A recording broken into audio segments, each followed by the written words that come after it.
مساء الخير والحب والجمال والسلام. دي رسالة لكل واحد ابن ستيتا.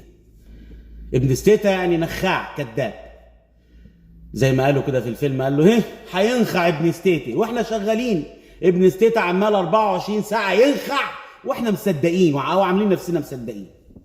جاءوا الى رسول الله صلى الله عليه وسلم سألوه، قالوا له: يا رسول الله، أيكون المؤمن قاتلا؟ قال: نعم، ممكن يكون المؤمن قاتل. جيله لحظة شيطان واخد لبالك يموت عادي، مؤمن وقاتل، ممكن يكون المؤمن قاتلا. أيكون ذانيا؟ قال له رسول الله: نعم، يكون المؤمن ذانيا، ممكن شاف واحدة عجبته فزنى بها عادي، وفي نفس الوقت إيمان، هيرجع إلى الله فيتوب فربنا هيغفر ليه. أيكون سارقا؟ عادي، ممكن يسرق، جاع سرق لقمة عيش، المهم ممكن يكون سارق. طب أيكون المؤمن يا رسول الله كاذبا؟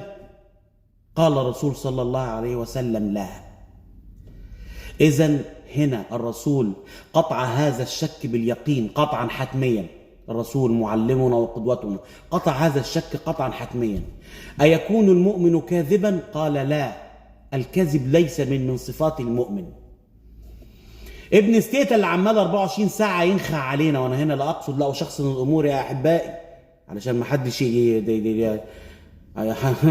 لا اشخصن الامور، انا اتحدث عن العامة، انا اتحدث عن العامة. ابن ستيتا، اي ابن ستيتا؟ في ابن ستيتا كتير، في ابن ستيتا في العمل، وفي ابن ستيتا في الشوارع، وفي ابن ستيتا في الجراريمة. الناس دي عايشة معانا على وش الارض، ففي كل مكان في ابن ستيتا.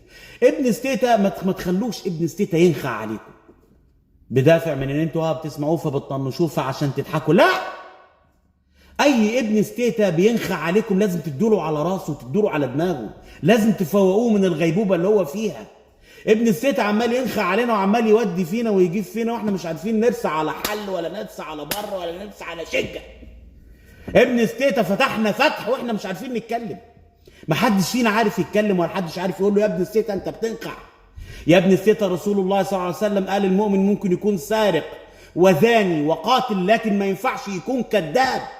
يا ابن ستيتا انت عمال تكذب علينا وعمال تفتح فينا 24 ساعة واحنا مش عارفين مين هيقفلنا، خلاص احنا اتفتحنا يا ابن ستيتا، وانت مفيش حد. في ايه يا عم؟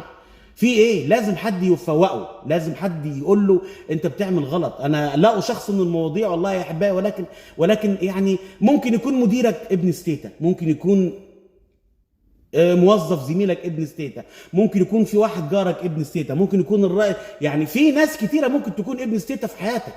فأي ابن ستيتا في حياتنا احنا عايزين يعني مش يعني احنا تنحى، هذا طبع فيك يا ابن ستيتا، انت ابن ستيتا تنحى.